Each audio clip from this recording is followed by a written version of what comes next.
Baby, when I tell you y'all not going to be ready, you're not going to be ready. Bring tissues.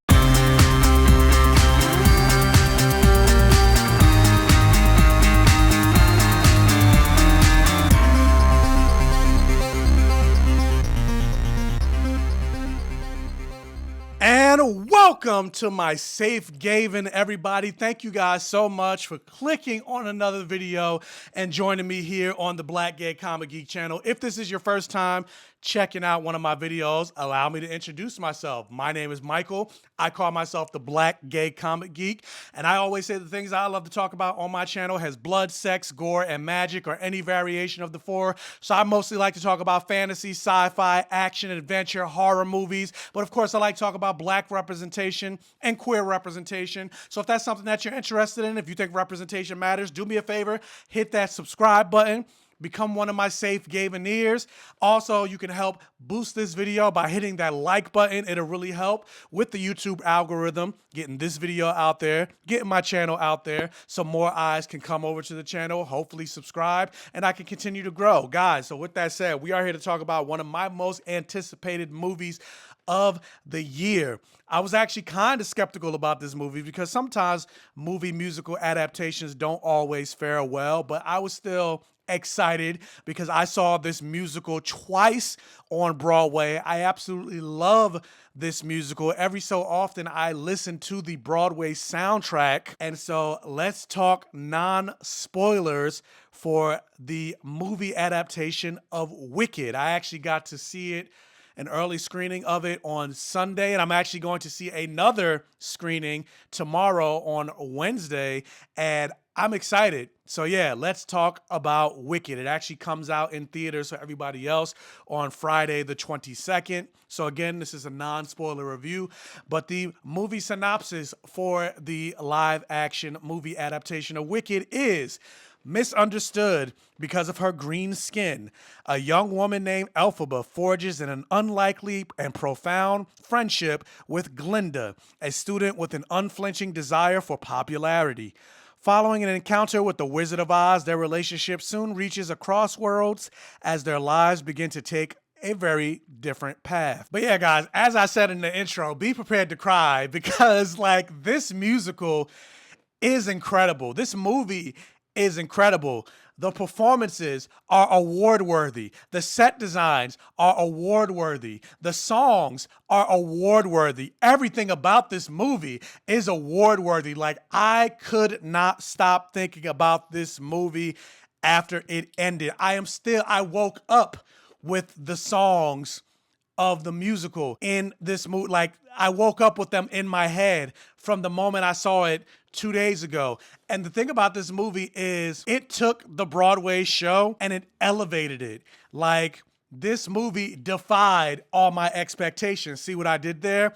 And it took the Wicked movie and it lifted itself. It elevated it. It defied gravity, basically. And like, the thing about this movie is going to be split into two parts. So if you know the Broadway play, and I'm not gonna, like I said, no spoilers, but if you know the Broadway play, so this first movie is Act 1 of the Broadway play, and the second movie is going to be Act 2 of the Broadway play. So where Act 1 ends is where this movie ends. And I was a little concerned at first because the Broadway play takes place in 2 acts and you learn everything in one sitting. But this movie is about 2 hours and 40 minutes long for just this one movie, this Act 1, and the entire Broadway play is about that length, and yet they're able to get through the entire story on Broadway. So I was just like, why are they splitting this into 2 acts? Like, it doesn't make sense. Well, it made sense in this movie. They were able to but they were able to add so many more character moments and storyline that just made the movie that much more better, made you connect to these two characters that much more. Because when you think about the Wicked musical, it's really driven by the performances of Glinda and Elphaba. They are the driving force of this narrative. And so with that, and you think about when it comes to even like superhero properties, the superheroes are nothing without like their side characters. And that's kind of the same thing that you get in this movie. You get to see and build more of the side characters and build more of the world of Oz to inform the performances of these two women. And with that said, the thing that made this movie so incredible is the fact that the director, John Chu, he really built out the world of Oz. It felt like a real place, and it didn't just feel like a giant CGI green screen. Like, I saw some interviews and some behind the scenes moments, like where there's a moment where you see a field of flowers. All of those flowers were real. They said they planted about like 9 million tulips, where they could have easily went the CGI route. Where you see the Emerald City, they could have easily went the green screen route, but they actually built those sets. They built the sets of Shiz. They built the set of the Yellow Brick Road. And because of that, it just all felt that much more authentic. And it also kind of gave it that Broadway stage feel where you got to feel and experience the practical sets. When Elphaba is flying around on her broom, that's not CGI. That's Cynthia Erivo actually doing wire work in the movie. And of course, obviously, it isn't all practical sets. They do have some moments of CGI, but in a very Star Wars type of way. And the thing that I really love about Star Wars is they marry the practical effects with the CGI. And I feel like that's the best way to do these movies, as opposed to like a lot of movies, they just simply do CGI. And sometimes there's something that's lost in that. But this movie does a great way of marrying both, and it just looks incredible. The lighting design, like I just can't stop gushing about this movie, and I can't wait to see it again. And not just see it again, but I can't wait to wear the hell out of the soundtrack. Like, I can't wait for Friday to come out. Friday is when the movie comes out, but then also when the soundtrack comes out. Like, the performances, the vocal performances of Cynthia Erivo and Ariana Grande, and not just them, but everybody else, but specifically those two. Like, honestly, I feel like the movie soundtrack is even better than the original Broadway soundtrack. And not to take anything away from Kristen Chenoweth and Idina Menzel or all the other people that are greatly performing these two roles on Broadway. But the thing about the movie soundtrack that I really love, that just made me feel it way more and made me that much more emotional, is the movie soundtrack really emphasized, and you felt the percussion element of the movie. And I'm not sure, and I'm hoping that it's in the actual soundtrack, because obviously with it being a musical, you're seeing people dance.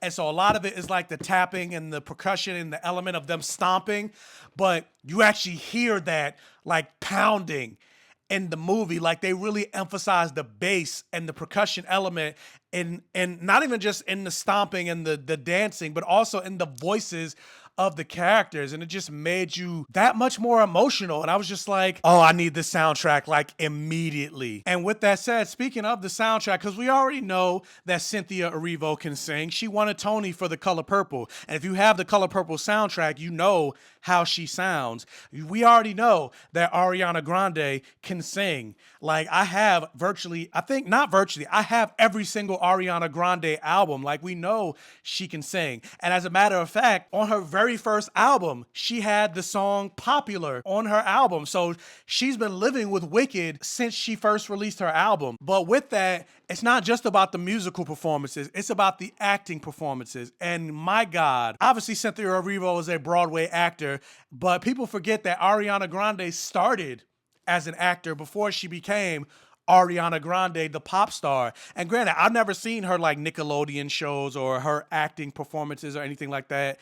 But not just Cynthia Erivo, but both Ariana Grande and Cynthia Erivo, they were Glinda and they were Elphaba. Their chemistry, like, I know people are seeing their press tours and they're always crying and everything like that, but their chemistry, they melted, pun intended, on the screen. Like, it wasn't Ariana Grande and it wasn't Cynthia Erivo. I saw Elphaba and I saw Glinda. Like, the way they performed, like, and the way they disappeared in those roles. And also specifically with Ariana Grande, the way she kind of changed the way she sung to be a little bit more classical to fit the tone and the vocal inflections and everything like that of Glinda. And then some of her facial expressions that she made as Glinda, like, that is what I think really made her performances. Some of the like quirks that she did when she looked at Elphaba, when she, you know, because the whole moment of, or the whole premise of the show is like everybody sees Elphaba as an outsider because her skin is green. And my God, casting a black woman as Elphaba, and I believe this is the first time a black woman has ever played Elphaba. I know there's been a black woman to play Glinda on Broadway, but I believe never before has there been a black woman portraying Elphaba. And even though she's technically not black, it still makes so much sense considering the storyline and the struggles and the bullying that Elphaba has to go through. And then specifically speaking as a black gay man, and of course, obviously I've seen the Broadway show, so I still felt this way as well. But also it adds another layer being that it's a black woman portraying this role, because you feel it more when people are bullying and criticizing and basically speaking ill of Elphaba because she's different, she's other. And I know what that feels like, to be othered, to be not the same when I walk in a room. Even when I walk in a room of mostly black people, I am still othered because I'm gay. I might be one of many black people, but I'm the only gay person in the room. And it's the same with me being Black Gay Comic Geek. Yeah, there are other black YouTubers and black movie reviewers, but like a Fantastic Frankie and Straw Hat Goofy, etc.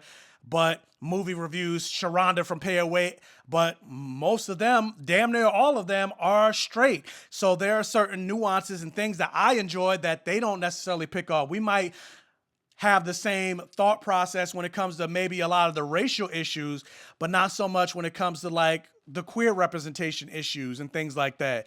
And so like, again, this movie had me crying, like,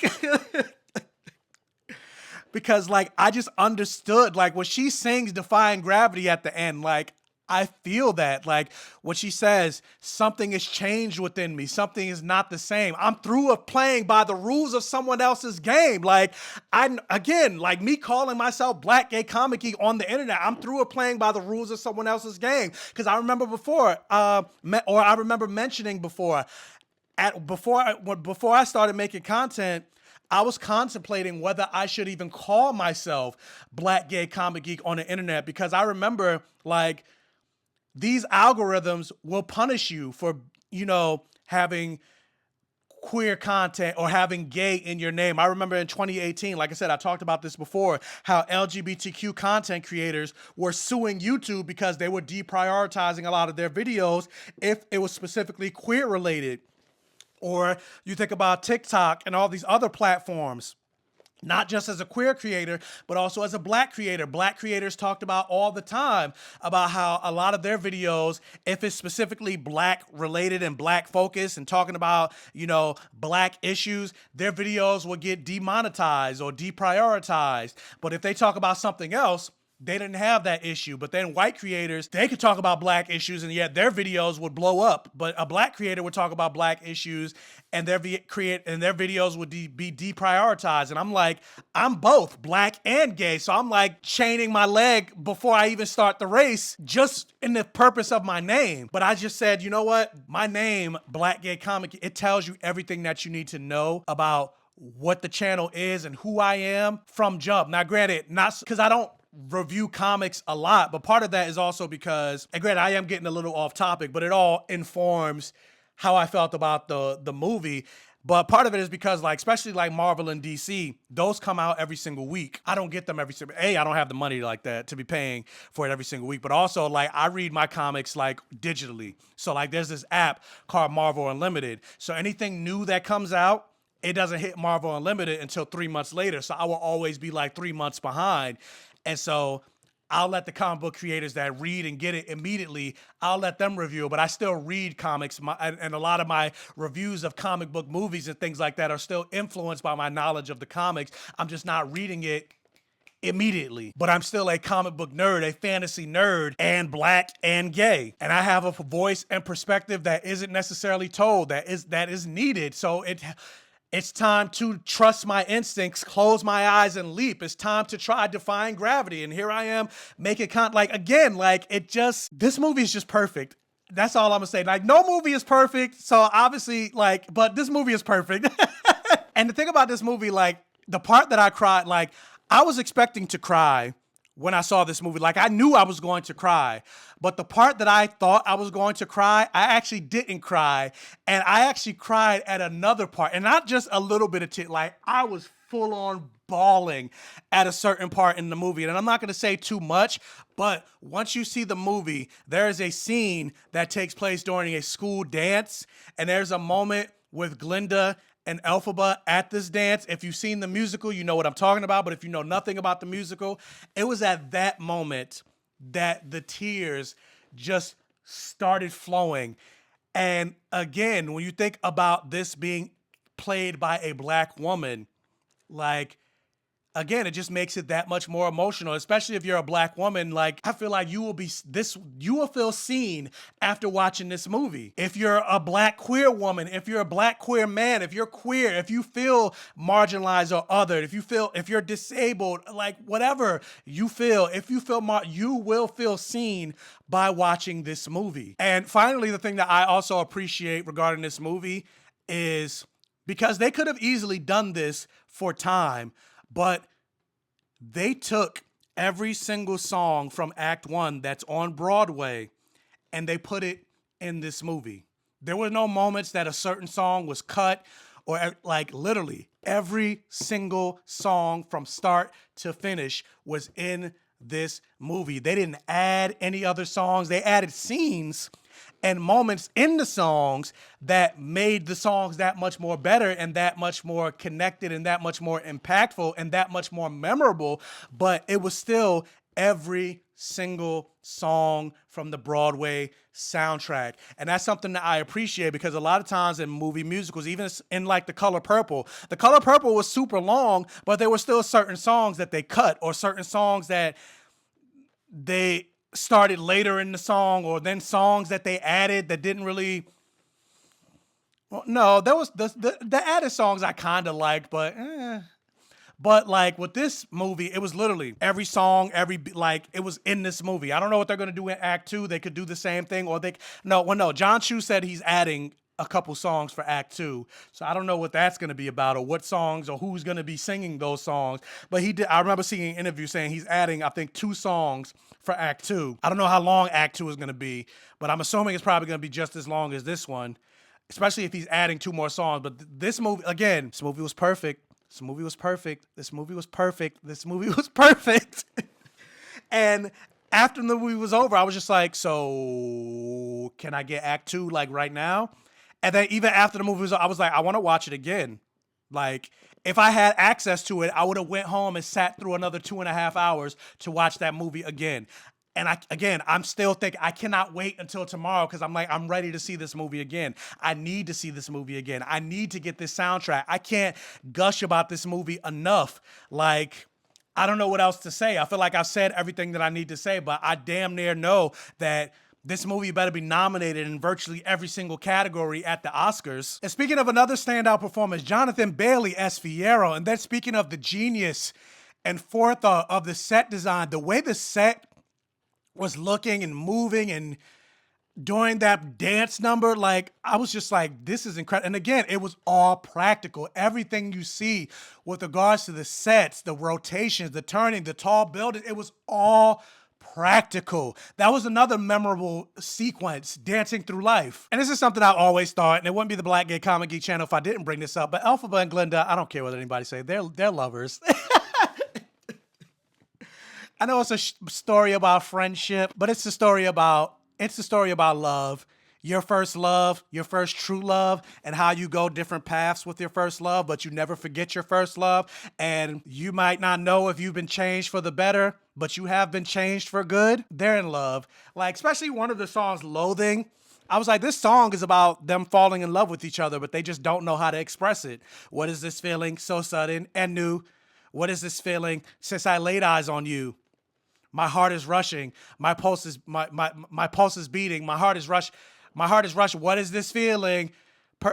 But yeah, like they're lovers. But anyway, yeah, I can't gush about this movie enough. What is your experience with Wicked? Have you seen it on Broadway? Do you know the storyline for Wicked, or are you going into this movie completely blind? Once you see this movie, come back here and let me know all of your thoughts in the comment section below. Did you get the soundtrack? What do you think about the soundtrack? What do you think about the movie? Let me know all of your thoughts regarding the Wicked movie. Like, share, comment, interact for the all gay rhythm. This is one of your first time checking out one of my videos. Hopefully you check out the other videos on my channel. If you like what you see, hit that subscribe button. Watch, like, share, comment, interact on this video and all of my videos for the all gay rhythm. Hit that bell notification button so you're alerted every single time I post a new video. Tell your friends, families, and neighbors about my channel to help me continue to grow.